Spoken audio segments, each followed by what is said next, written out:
Hello, I'm Dr. Ahmed Abdulal, and today we're going to speak about language disorders in children. And this class is intended for people who are exploring communication sciences and disorders or speech language pathology.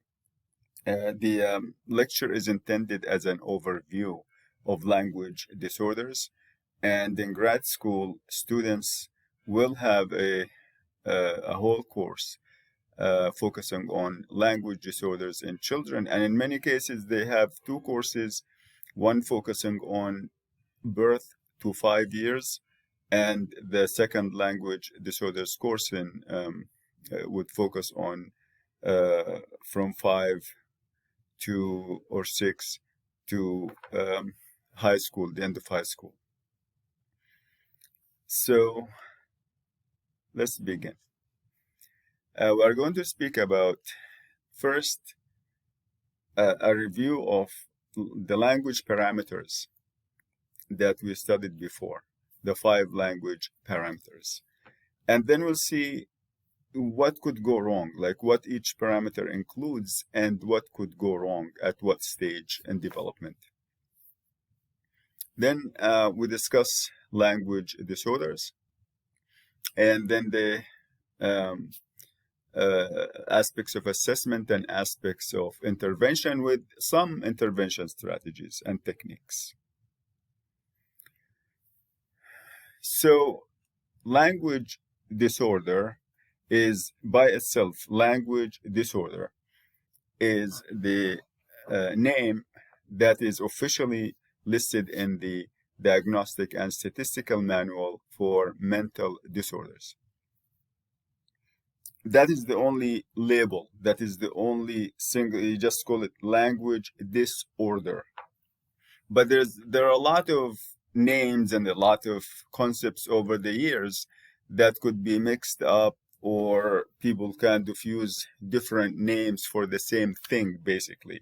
So I'm going to point out all of these as we go so as to avoid confusion.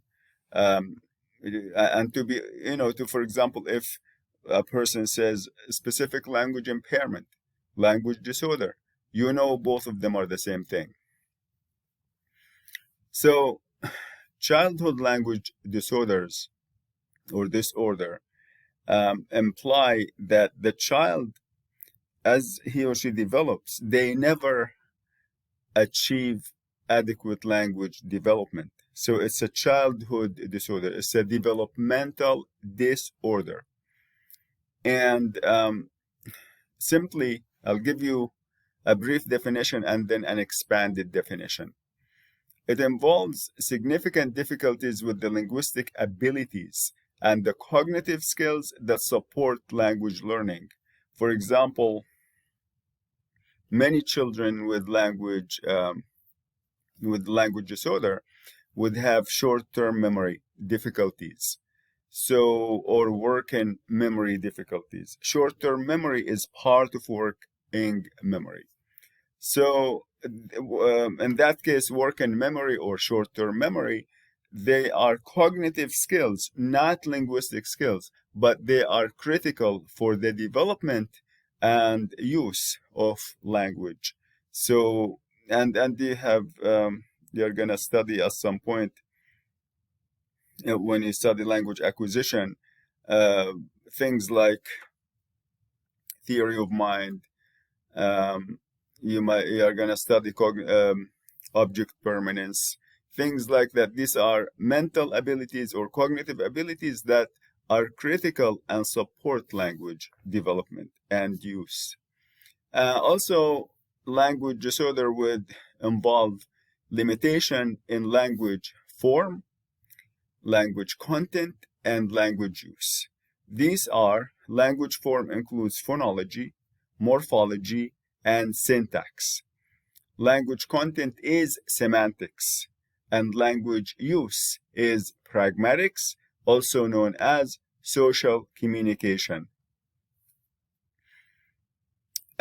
Also, this disorder, like any other disorder, the severity of it is determined by the impact it has on the person's life and social functioning, career, professional, for example, performance, academic, and so on. So it is judged to be, the person is judged to be at risk for social difficulties, academic difficulties, or vocational difficulties. So the language disorder will have an impact in all or some of these. Now, as we look deeply, and a more expanded definition is that language disorder is a persistent difficulties in the acquisition and the use of language across modalities. That is the Diagnostic and Statistical Manual of Mental Disorders. That's the definition from that. And that these modalities, for example, include spoken language, written language, or other form of language that may be used. But we commonly on spoken and written language for the most part. So now the other piece is that these deficits, these difficulties are to deficits in comprehension or production of language involving the following: reduced vocabulary, limited sentence structure, that is syntax, and impairment in discourse, that is part of pragmatics or social communication.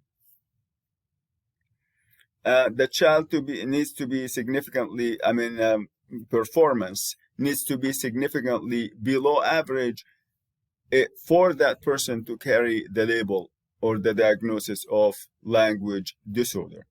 That means that, for example, I'm going to show you the bell curve, and that means the person will be at least one standard deviation below the average, below the mean. If the mean is 100, a standard deviation of 1, the score 85. So if a person scores 85 on a standardized language test, that is one standard deviation below the mean. Some school districts around the country do service children who are one standard deviation below the mean. I have seen some districts who do not service children unless they are 2 standard deviations below the mean, where the child is performing so poorly. So language, in the end, the speech pathologist will make the case and can advocate for the child based on the overall picture, of course.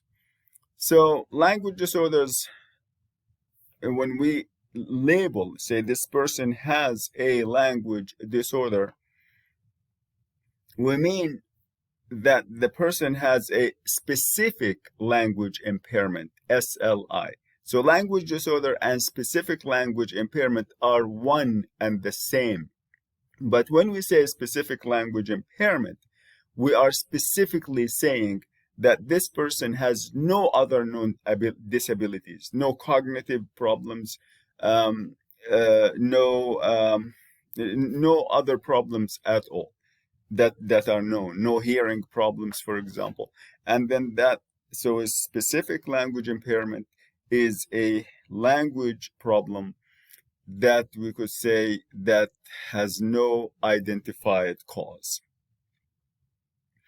But when we say language disorder, that is a broader kind of description, because you say, is it developmental or is it acquired, for example? Is it caused by something else at a later stage, or is it that the child is developing and never achieves adequate language performance? But in any case, briefly, language disorder is the same as specific language impairment. Then we have the idea is that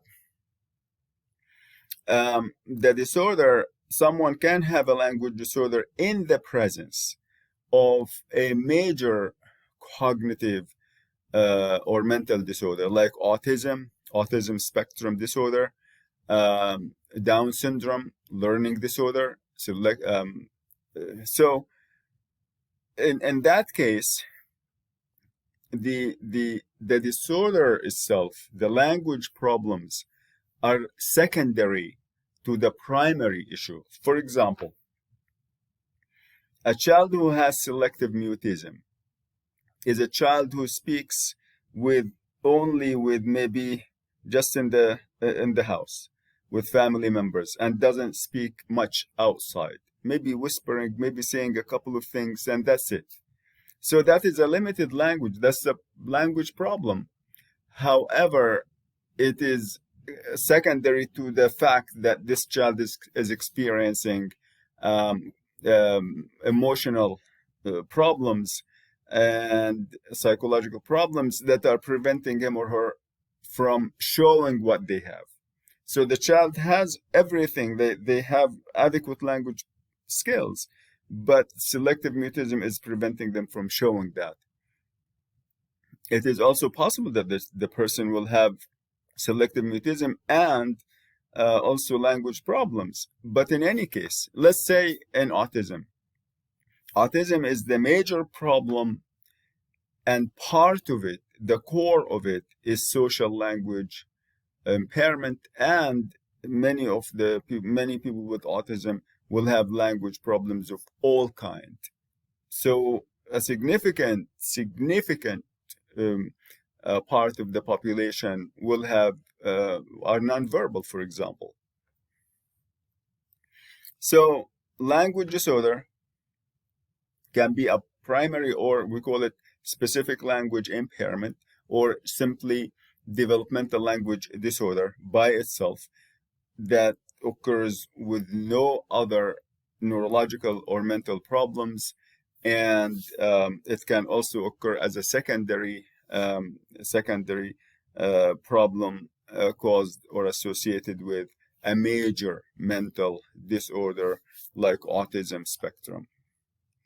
The symptoms now must be present in early childhood. It means the child keeps developing, but they never attain the milestones, language milestones, at a normal level.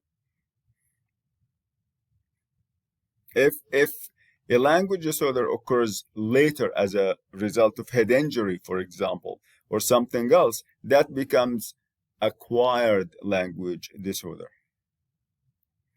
So now let's look at the patterns of language impairment. In order to understand that, we need to look at what the components of language are and what each component includes within it.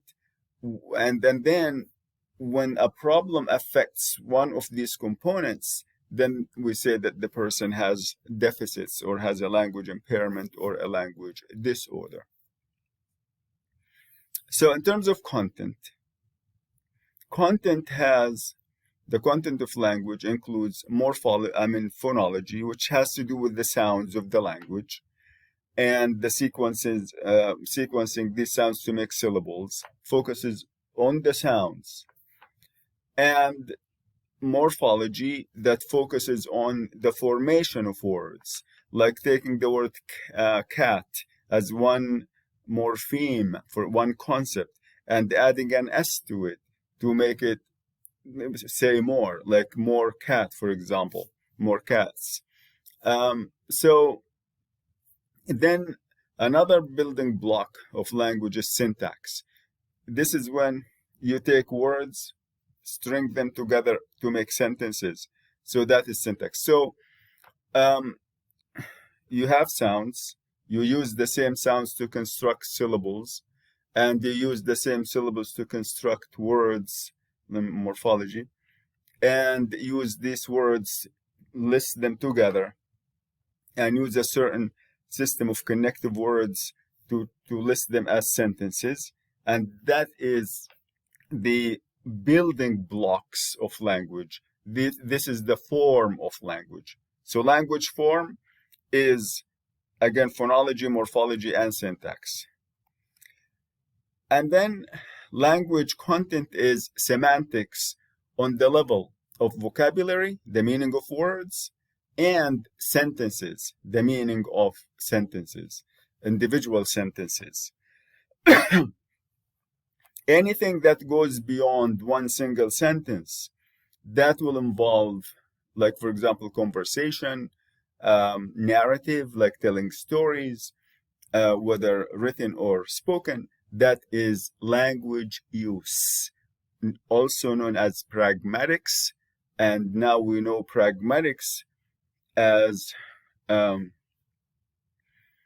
using language within a social context to achieve specific purposes and intentions. That's what pragmatics is.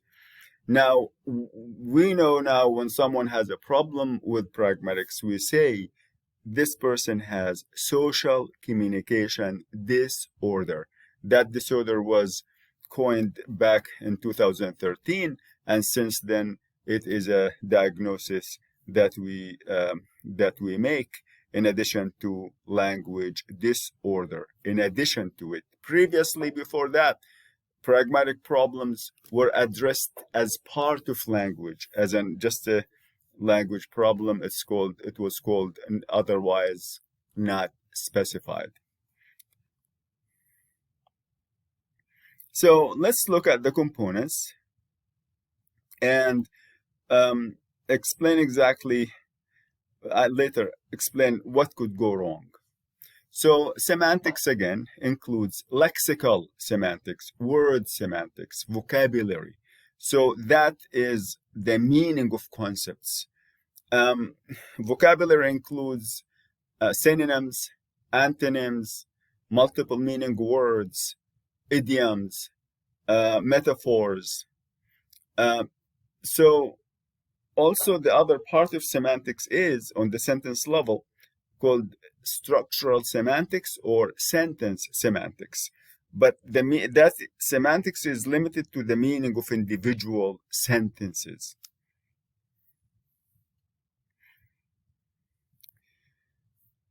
So if someone has a problem in semantics, so we call it semantic processing problems or semantic deficits. So the child with a specific language impairment or with a language disorder could have only a problem with semantic processing, or could have only a problem with syntactic processing or morphology, or a combination of these or all of them. So that is what it is. This is why we do a diagnosis, an evaluation, and identify the specific areas that the person has difficulties with, and focus on these when we provide intervention. So children who have semantic processing difficulties as part of the language disorder, they will have a limited vocabulary. They do not develop vocabulary at the same speed or at the same rate as other children. For example, between 12 months and 6 years or 5 years, the child should be acquiring maybe 6 to 10 words a day. And you only need to show a concept or a word once, and the child immediately just internalizes it. It's called fast mapping. But children with language disorder, they are slow. They develop vocabulary at a slower rate, and this causes them to have limited vocabulary. And when someone has limited vocabulary, they will be limited in comprehending everything.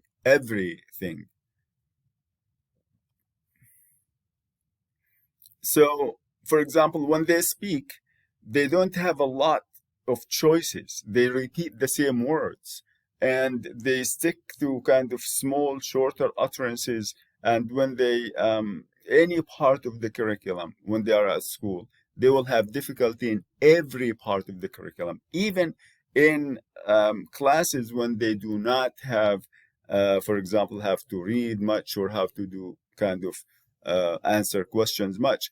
For example, when they play in physical education classes. These involve directions, instructions, coordination, and the same for art, music, and so on. You have to provide instruction, and if the child doesn't have the vocabulary, will have difficulty comprehending these instructions, whether they are written or spoken.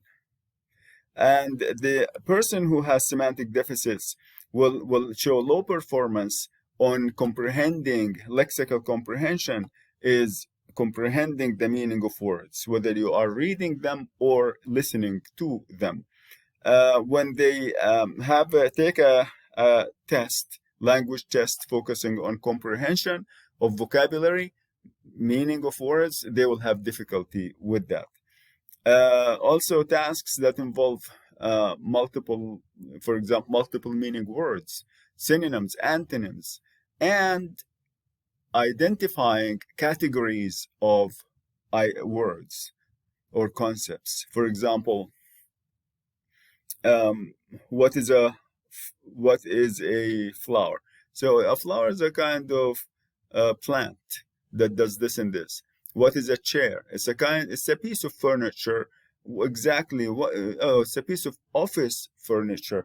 So these categories, they come in a hierarchy. Like a chair is a concept, and then it belongs to a class called office furniture, and office furniture belongs to a class or a category that is known as furniture in general, or maybe something like that.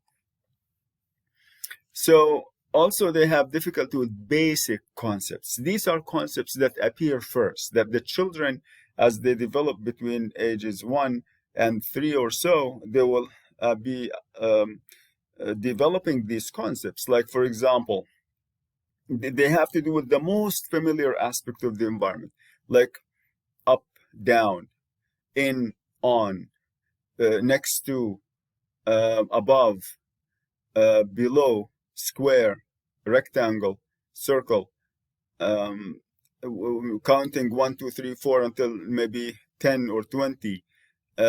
Things like that. These are basic concepts. The child will have difficulty with these, especially the basic concepts that involve spatial, like that have to do with time, with the space, like in, out, on, temporal, that have to do with time, before, after, kinship, that have to do with relationships like brother, sister, uncle, aunt, and so on.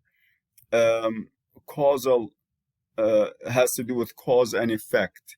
Something causes something else to happen. Sequential, it has to do with the sequence of events and the organization of events. Yes, 2 days ago I did this and this. Yesterday I did something else. Today, so there's a sequence.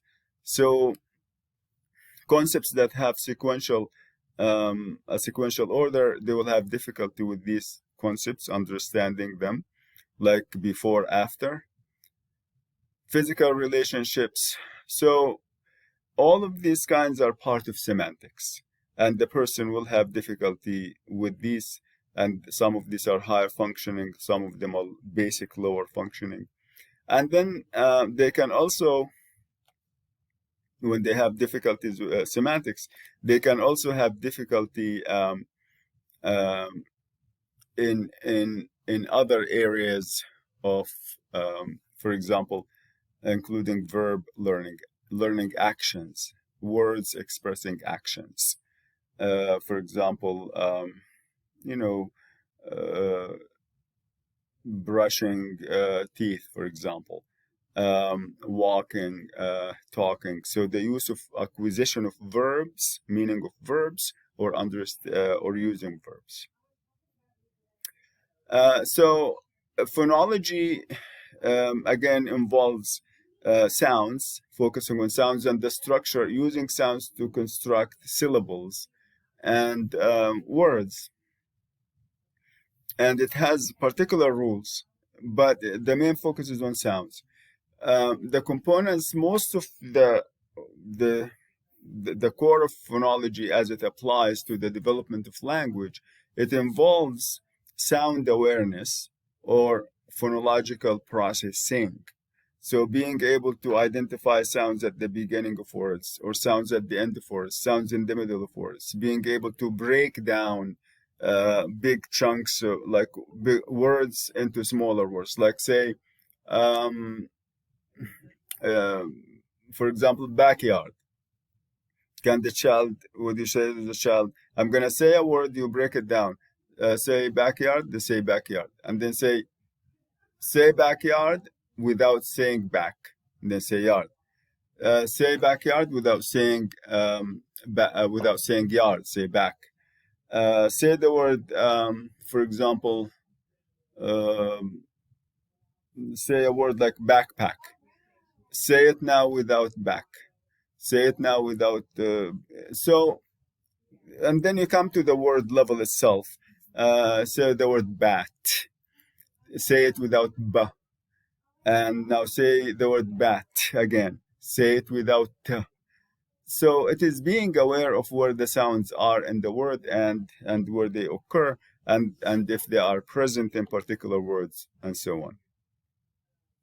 The reason this is an important function is that it is the bedrock of reading development.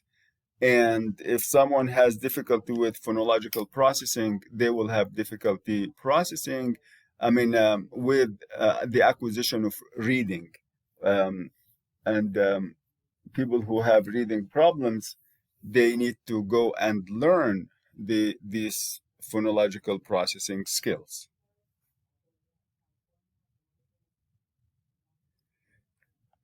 So what is morphology? Morphology, as we studied all of this before, this is just a review.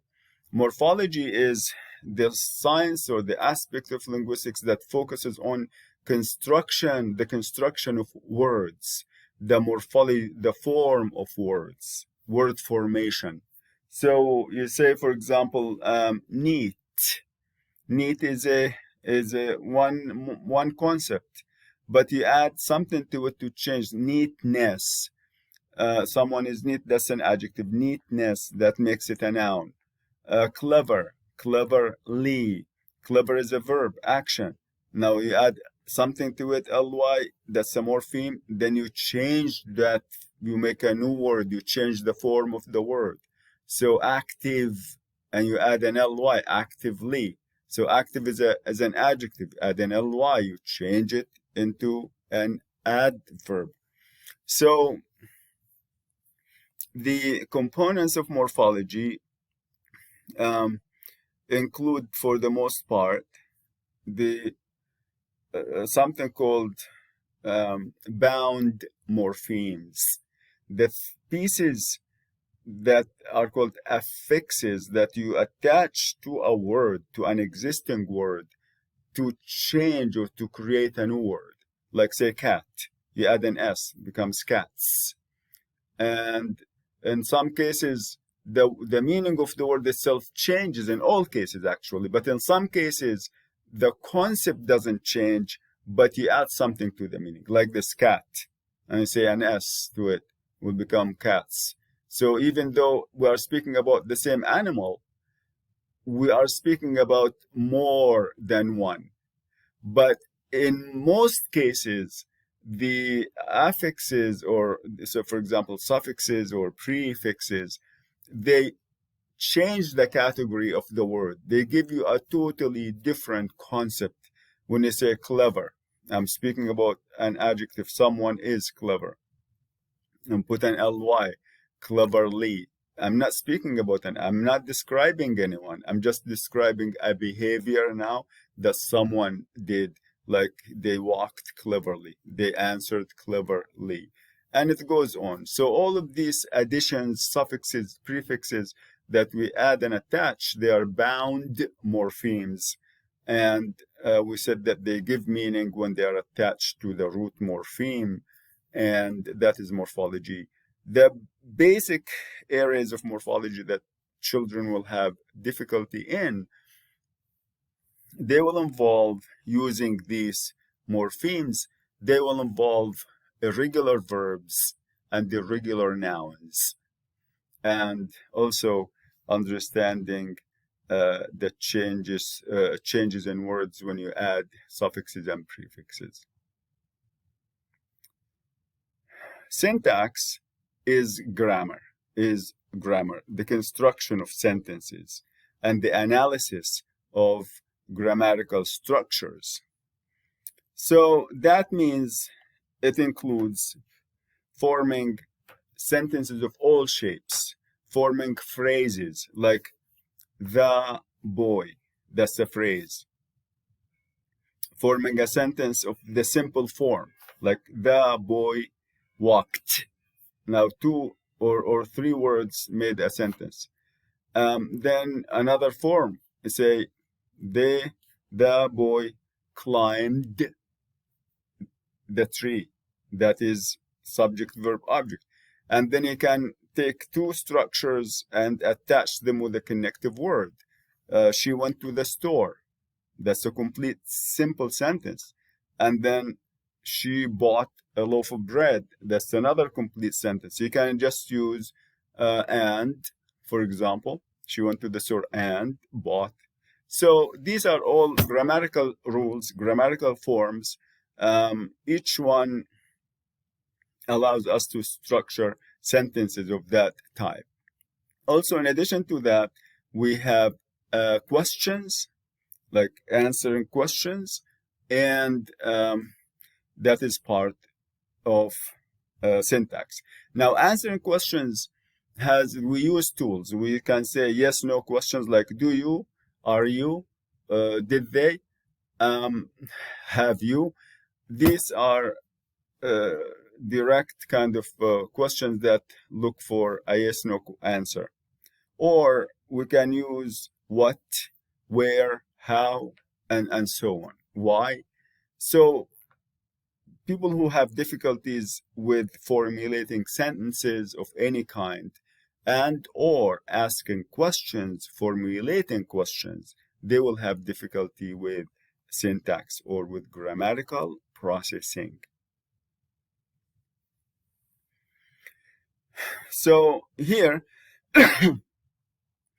children who have a language disorder, they might just have difficulty in the content itself. I mean, form, I'm sorry. It may be morphology, maybe syntax, phonology, or all of them. So they will, for example, typically will show performance that is way below their peers, maybe 2 years younger, maybe, less. So, for example, in preschool, children who have specific language impairment or a language disorder, they might have difficulties with nouns, for example, especially the irregular verbs, and also the verbs, verbal morphology, that is using past tense, using future tense, and so on. That is basically most of the difficulty involves the irregular past tense forms. In terms of syntax, these children will have difficulty with sentence production. They provide basic sentence structures, like very, very basic structures, and they stick to them. They do not produce complex sentence structures. Their questions are limited. They do not use a lot of advanced conjunctions, for example, conjunctive words, like maybe after, before, until, otherwise, and so on. Pragmatics is, when you say someone is pragmatic, that person has a goal, just goal-oriented. I want to convince someone to vote for me, and I do everything I can using language and using whatever kind of nice techniques to convince that person to vote for me, for example, as a politician. So or as a person, any one of us, of course, we use that all the time. So pragmatics is defined as using language for specific purposes or specific intentions to within a particular context and for particular social, purposes. So using language in context to achieve particular intentions. It applies to written language as much as it applies to spoken language. But because we focus more on spoken language in speech language pathology, we kind of focus on the pragmatic aspects of speech. And now we call these pragmatic aspects of speech, when someone has problems with that, we call it a social communication disorder, or generally that aspect of pragmatics that we use in speech and everyday speech. We call it social communication, using language for social purposes. Whether that is in a classroom, in a courtroom, in a house, in a conversation, you name it. So it involves meaning beyond the sentence level, meaning of a whole conversation, meaning of a whole story, meaning of a whole paragraph. And it involves asking questions, initiating a conversation, responding to something that someone says. For example, making kind of showing intentions in direct ways and in indirect ways. Like you want to say to someone, the volume of the TV is too low, and I want you to please lower it. So you could just simply, indirectly say, the volume is kind of so loud I can barely focus on my assignment. So the person should have the cue that, oh, they go and lower the TV. Or you can say to someone, can you count from 1 to 10? You are requesting, but they say, oh, yes, I can. And they don't do it. So making requests, for example, answering, processing requests that someone else makes, telling stories, that is part of pragmatics as well, and comprehending stories in general, that's part of pragmatics. So these difficulties, someone who would have pragmatic difficulties or social communication difficulties, they will have difficulty initiating conversation, sustaining a conversation. Sometimes the conversation goes, becomes stale. You say something, and then you wait for the other person says something, and then you stop, or they stop, and then there's that gap of silence, and people are uncomfortable. Just as a cultural piece, in the West, like say America, Europe, silence beyond 30 seconds bothers people and stresses them out.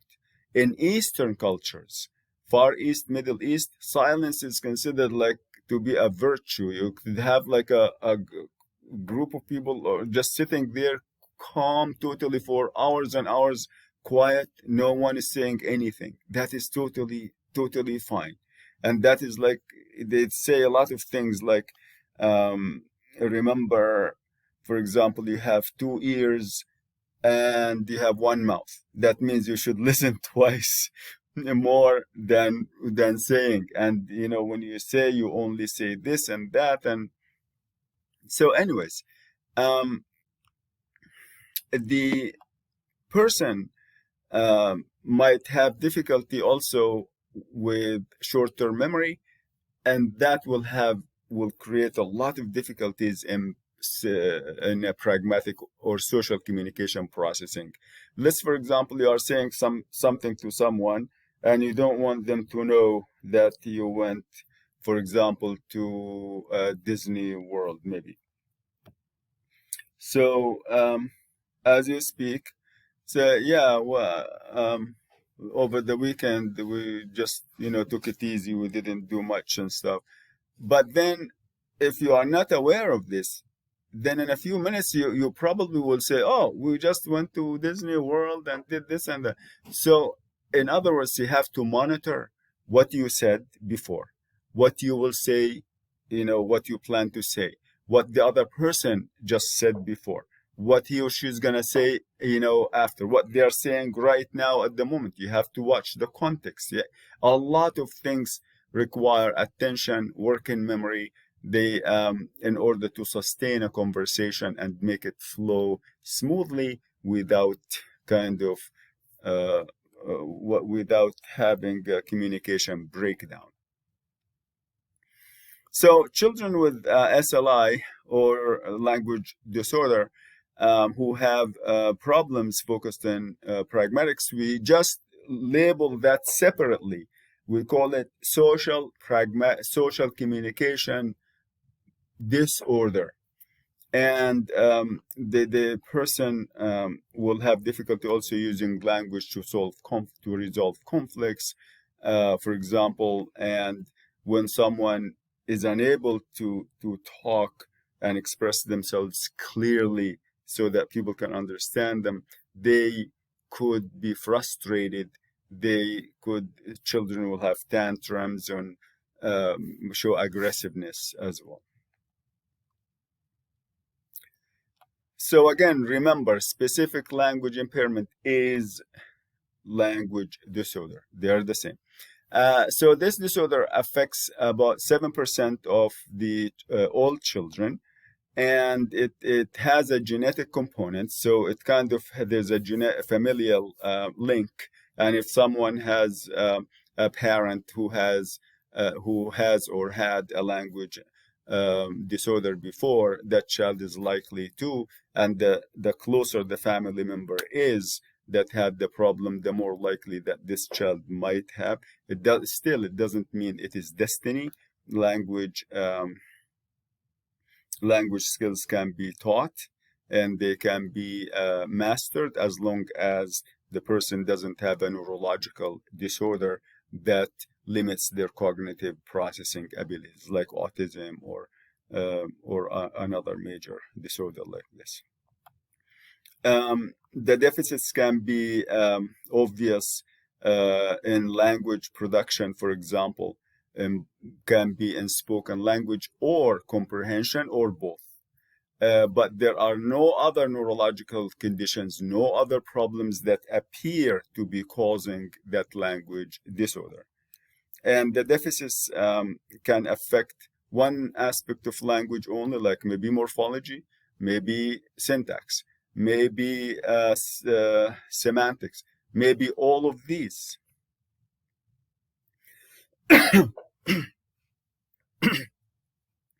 There are now disorders that are associated with a language impairment, in the sense that they could be contributing to language or causing that language impairment or language disorder as a secondary disorder, like someone having Down syndrome and a language problem. That is because Down syndrome causes or as associated as one of the limits, in other words, limits the normal development of language. The same for autism.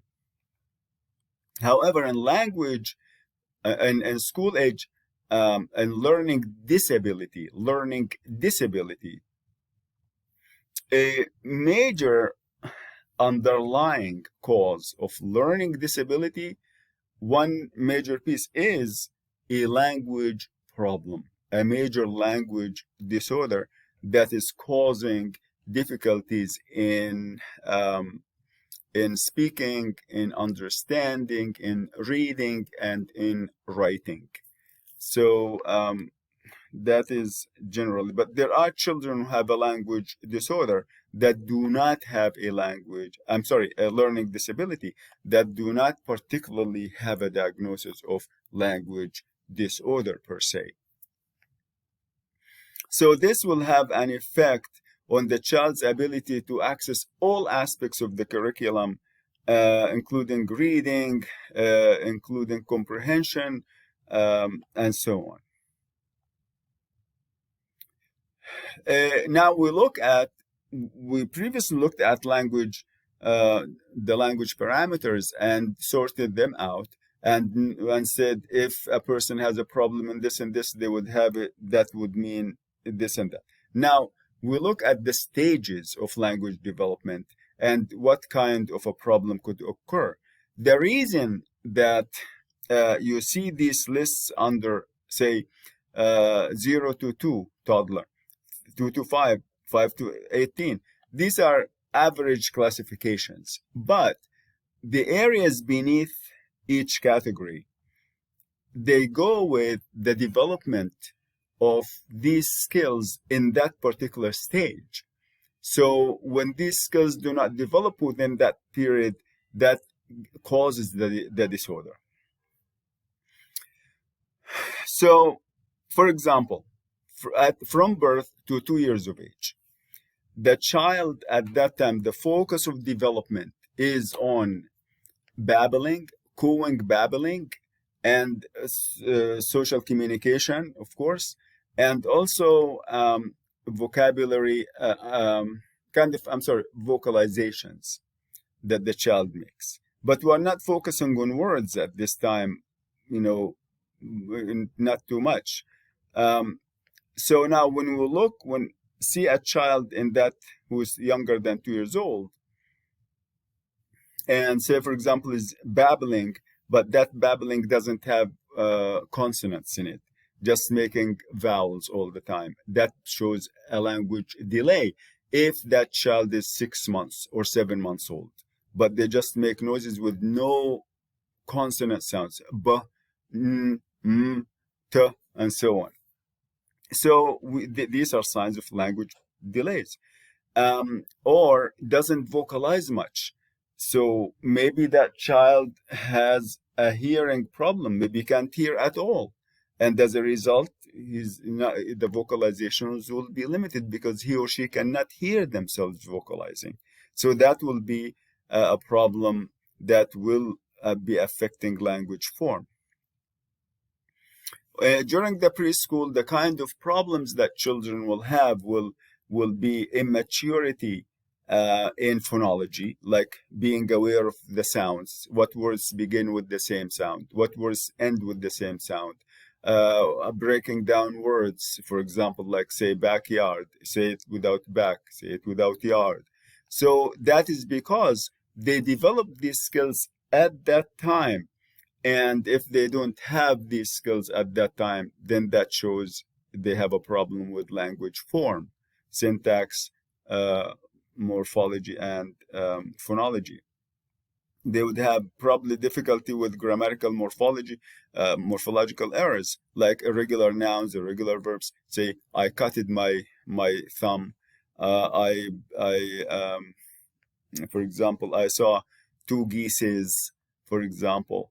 So they would having difficulty with these. That will be an indication of a language form problem, and that's because these are skills that child is supposed to have between 2 and 5 years of age. Between 5 and 18 years, the person would exhibit difficulties with complex sentences. And they would have difficulty with narratives, telling stories or making a conversation that's coherent and cohesive, and also explaining, writing, for example, an essay, or explaining or giving a little talk. In terms of language content, semantics, the person who is an infant, the kind of difficulty they would have in semantics would be limited vocabulary. They will have difficulty, for example, that they can't understand as many words as other children. That would be all the possible semantic problems they could have at that time. For the preschoolers, their vocabulary could also be decreased, and also the comprehension of the basic concepts could be limited. So that is the kind of content or semantic problems that a preschooler could exhibit. School age, when they tell stories, they are expected to be able to tell a story in a coherent way with everything organized, begin at the beginning, go to the middle, give details, and then conclusion. So the story will be incoherent, for example. They just start telling a story from the middle, and the details are all out of sequence, and the person who is listening will keep asking question after question, and that the more questions people ask, the more that points to a problem. Difficulties with figurative language, like non-literal meaning, metaphors, similes. In terms of social communication begins developing from birth, and it continues to develop to the end of life. And it is basically social means, social ways of speaking with people in an appropriate social manner never stops developing, because every community you go, that community has particular rules that are seen to be polite or that are seen to be rude. And as you keep going and seeing more communities and traveling around the world, you learn more and more ways that will enable you to communicate efficiently in a successful way, with people, when they know, their customs, their social rules, and so on, so that you do not kind of violate them and offend, by using a certain thing like gestures, facial, for example, tones or facial expressions. So infants and toddlers who have difficulty with, they don't show a particular intention, like they want something, they don't look at something and point to it or go try to get it. They have difficulty showing a purpose or intention behind using language. They have a restricted range of communicative functions. That means they might only be just wanting to ask questions only. They do not go start a conversation. They might not ask for help, and so on. Preschoolers will have difficulty asserting or demonstrating assertive behavior. Assertiveness is not the same as aggressiveness. Aggressiveness is bad, it's not acceptable, but assertiveness means, for example, making yourself heard, advocating for yourself using appropriate ways, like raising your hand to answer a question. Something goes, so for example, someone calls you, for example, the wrong name. You say, no, I'm sorry, my name is so and so. So you say someone takes away something from you. You say, excuse me, that's mine. Why do you want to take my, my book, for example? Speaking up and advocating for yourself in an appropriate way, socially and linguistically. The person will also have difficulty initiating and maintaining topics when they talk. And for school age children, 6 and above, they would have difficulty, for example, with references like calling someone. I was living somewhere once, and one adult across the street wanted to speak, and they says, hey, and one says, excuse me. So I said, my name is Dr. So and so. If you want to, call, but you shouldn't call me hey. So that was assertiveness. Poor topic maintenance. That means getting off topic. So these are the kinds of social communication difficulties that a person could have at different stages in development. There are signs of language disorders very, very early in life, as I explained. If you look and see these deficits that we discussed at a particular stage, these are signs. So when we do testing, we look at all different pieces, and together we diagnose someone as having a language disorder or not. and if they do, what level, how severe that language disorder. We use the same classifications as mild, moderate, severe. We also would say mild to moderate or moderate to severe. So test scores, we administer standardized tests like this one. And when the person performs below the average, then that could be part of the diagnosis. We have listened to the person speaking with parents or with us, and we analyze, get language samples and analyze what they are saying, look for errors in their content or form or social communication errors, and that becomes part of the diagnosis. We also look at the extent to which the language problems the child is experiencing, the extent to which these problems are affecting social life, psychological, educational, vocational potentials. So now the language disorder is a developmental disorder. And again, the person never has the chance to develop normal language skills. So again, the disorder is diagnosed despite the fact that the child has normal IQ, a normal IQ. So, for example, this is the 66% of the population achieves within one standard deviation, between 85 and 115. Most standardized exams are like that. So that is normal. Below 85, it starts to be below average. Above 115 is below average. The mean here, most people, 50% will get 100 on this. So that is one standard deviation below, one standard deviation above the mean. That is your normal range. We'll show you another bell curve in a few minutes.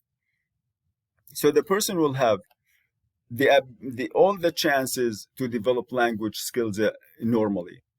They socialize, they give them the chance to socialize. The normal family structure is there. Hearing is okay, vision is okay, IQ is okay. No signs of neurological impairment, yet that person has a language difficulty. And again, that is the language disorder or specific language impairment. In terms of another problem associated or another disorder associated with language impairment or language disorder is intellectual developmental disorder. It was also called before, it was called mental retardation. So it is a deficit that involves current intellectual functioning with the IQ, and also deficit in adaptive functioning, personal care, and managing one's life. The onset does occur in childhood, in development. The person never has the chance to develop these skills.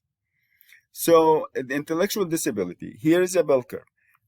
Any IQ, or most standardized tests are designed like this, where if someone gets 100, that is the exact mean. 50% of the population achieves 100. Now, from 100 to 15 is 15 points. So that means that 115 is the borderline between average and above average. And from 115 to 130, that is high performance. Sometimes it's called superior, and so on. Another 15 points below the mean, below 100, that's 85. So that is 85 is the boundary between average and below average. So 85, go 15 points more, that brings you to a score of 70. 70 is the cutoff between, for IQ, is the cutoff between normal performance and abnormal, between normal intelligence and intellectual disability. So intellectual disability, the score is below 70. Of course, if the person achieves at 70, you'll say, yes, we'll service them because that is a significant 2 standard deviations below the mean. So that is the boundary. Autism, the statistics for autism are all over the place. Your textbook says 0.5% of the population has autism. However, it is more than that based on recent research. The person will have difficulty with reciprocal social communication. You say hi, they might not greet you back. Reciprocal means back and forth. I am listening to you, you speak, and then you listen, I speak, and it is you say something, I respond back. So people with autism have difficulty with reciprocity of language, difficulty with communication skills. As a matter of fact, social communication is the core impairment in autism. Social communication deficits, social communication disorder. And they have stereotypical behaviors and interests like, spinning or rocking or, self-stimulation behavior that they do. Now, there's recent research showing that autism could be as high as saying there's 1 out of 89 individuals would have autism. Of course, autism is a spectrum. It means it's had a wide range of levels. So someone might be nonverbal, might have an IQ that's very, very low, but someone on the other end could be a higher functioning person with a higher functional autism, and they have a job and they have a family and they invent all kinds of things. So because of that wide range, you include everyone and you go to that high percentage. But still, I wouldn't even be surprised after this recording if you run across other estimates. But it's around 1% of the population, roughly.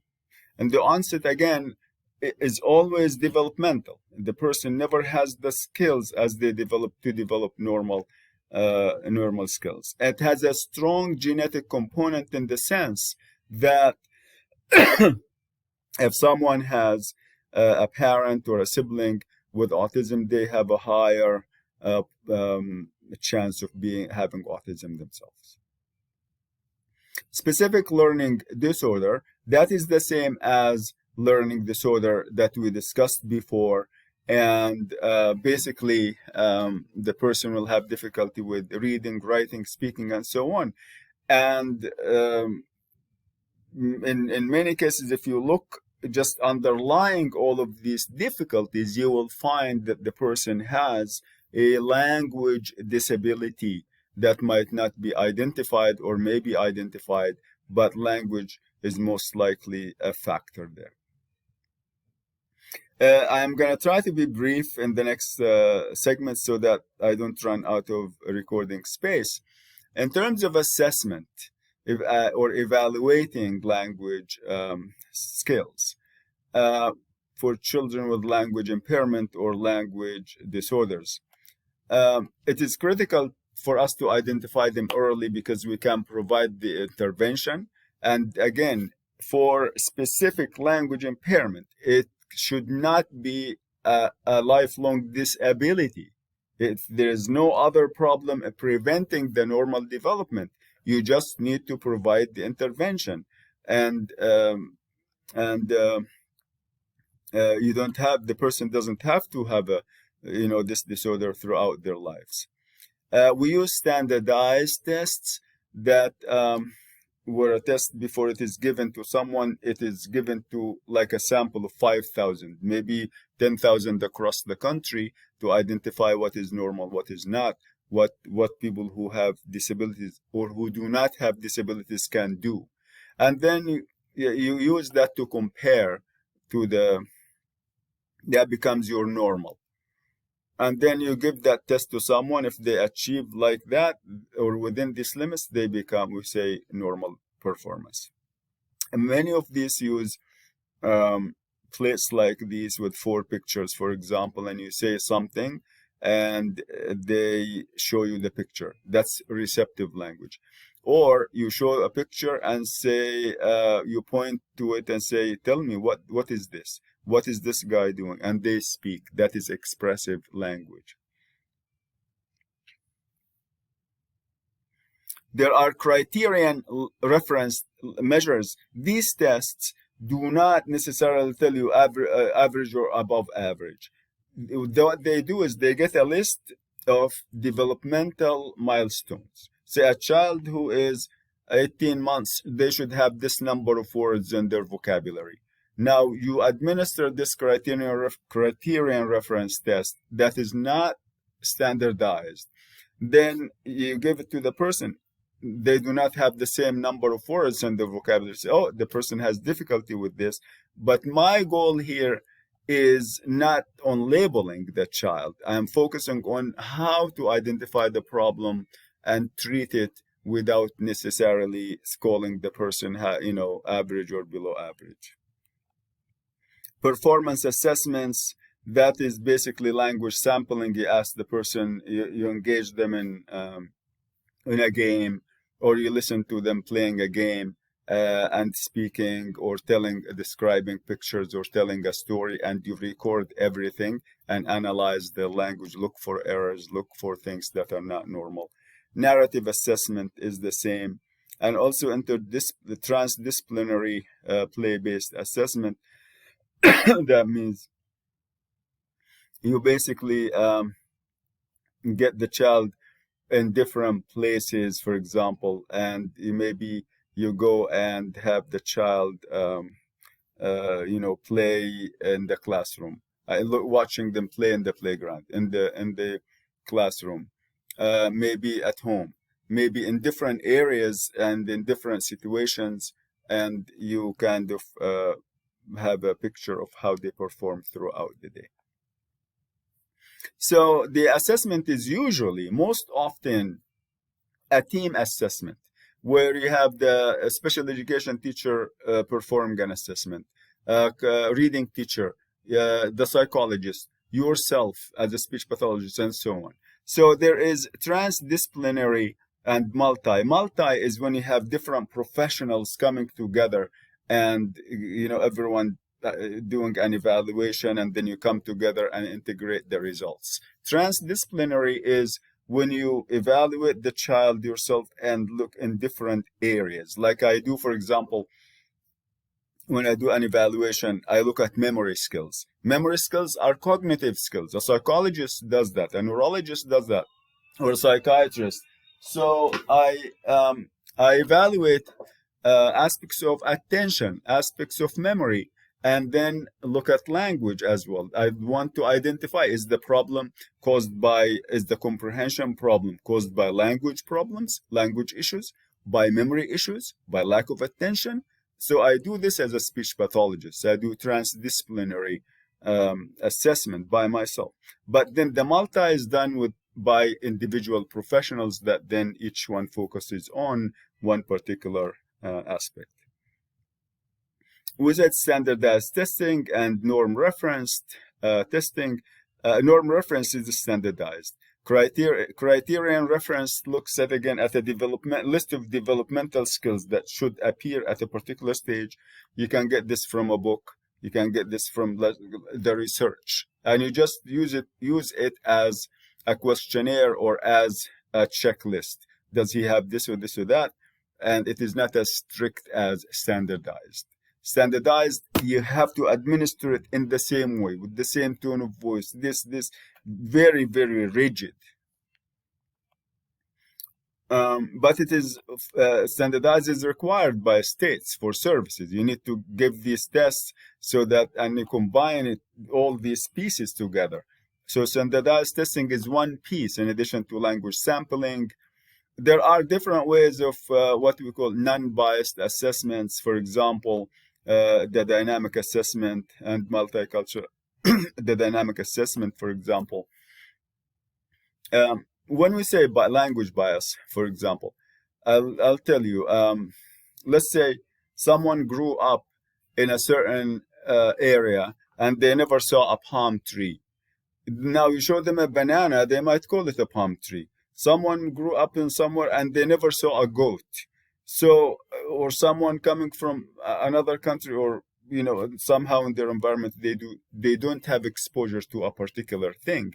That doesn't necessarily mean they have a language disorder if they do not know these concepts. The fact is that they never had the experience with them. So this dynamic assessment, it's a test that uses like cartoons, like space aliens or something, cartoons, and it shows them in different situations, and the child will speak and talk and ask questions and answer questions about these without showing pictures that could show bias. So biased means, a child who grew up in an area that knows palm trees and even grows palm trees would definitely know. So that test will be biased toward that environment, but it will be biased against the environment that doesn't know palm trees. So we try to identify the cause as much as we can, and that will help us. If we can't, that is fine, then we know. But if you know, for example, that the child has a history of multiple middle ear infections, and infection after infection, they have tubes in their ears, blah blah blah, you know that this language disorder is caused by the hearing problems. So now you come closer to the intervention, and they can do a better intervention in that regard. So we try to know the reason. If we can't, we still do the treatment, of course. We have the parents involved very closely, and for preschoolers, we give a task that's called identify the mean length of utterances. We basically want to know how long is the average utterance that the person has. How many words, for example, are in that utterance? We look at the length of their sentences, how much vocabulary they know. For school age 6 to 18, we look at vocabulary, we look at syntax, morphology, everything. But we try to know exactly how they are doing in the other aspects of the curriculum. And we want to make sure that they also process the academic curriculum. And if they have difficulty with that, of course they will. We integrate our treatment with the vocabulary inside of the science books or reading or whatever curriculum they have in the school. We use that as material for us to give speech therapy, so the child will improve language skills and will improve academic functioning as well. There are federal laws that regulate the provision of services. Any child who has a language impairment, language disorder, by law, the school district has to provide services for that person by federal law, because the schools are focused on, if there is something that impacts performance in the curriculum, then the school is responsible for that. Of course, they get federal funding and state funding and so on, but language impairment will have an impact on every aspect of the curriculum, whether that involves reading or does not. If the person needs services, then there is an early intervention program for children before age 2. And if they have, for very young children, and if they are preschoolers, then they have an individual family service plan that the school district has to provide services for them, whether inside of the house or in the preschool, or both.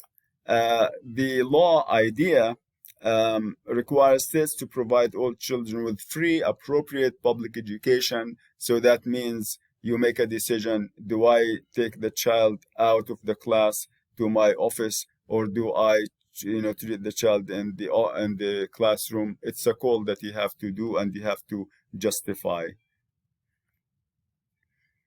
There are different approaches in treatment.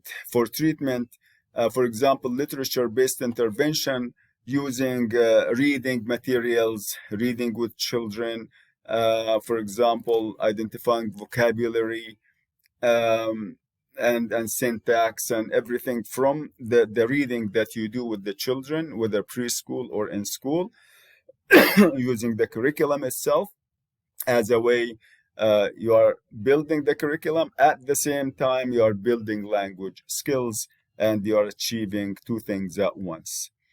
The SLP has to work very closely with the classroom teachers and with the special education teachers.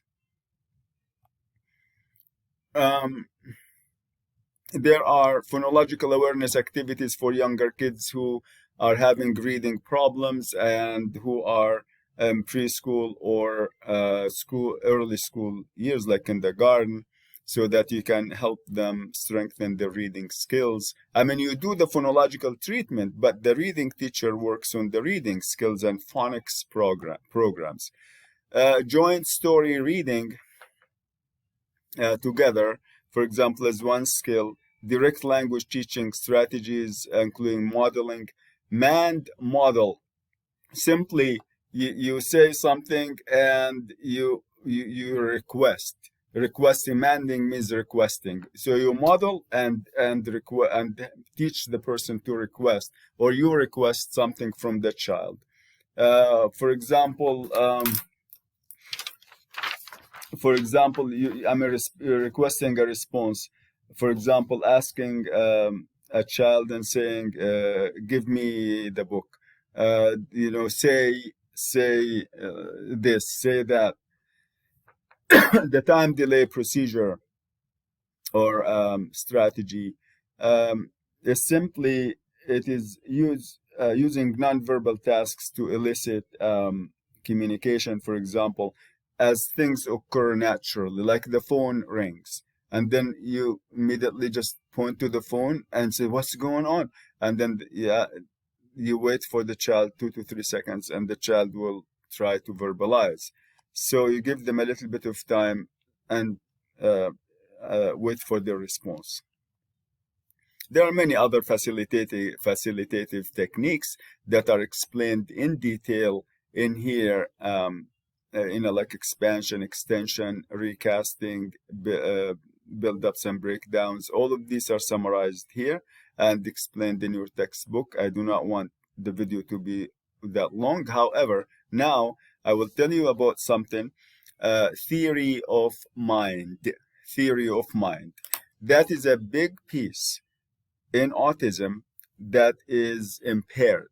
It's a cognitive function, and it basically means social perspective taking. For example, Native Americans have a proverb that says, "You cannot know a man unless you walk a mile in his moccasins." So that means, theory of mind is the ideas you form about someone, about their cognitive level, about their background, about the person, what makes them offended, what makes them not, and so that you can have an effective social communication with them.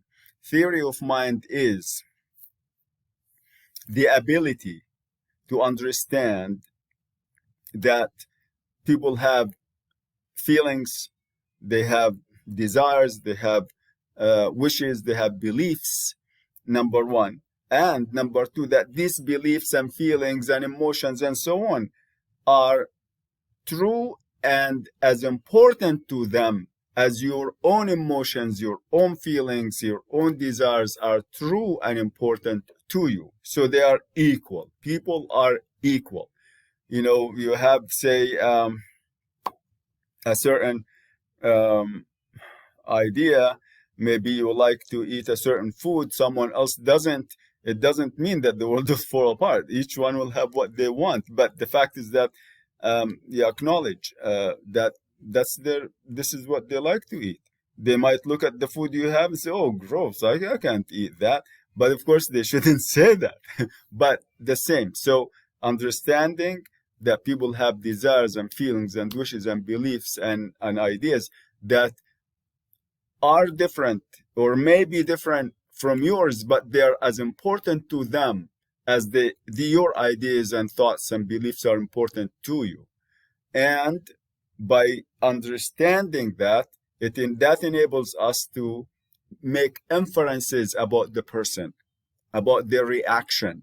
So, someone doesn't, is just scared of spiders.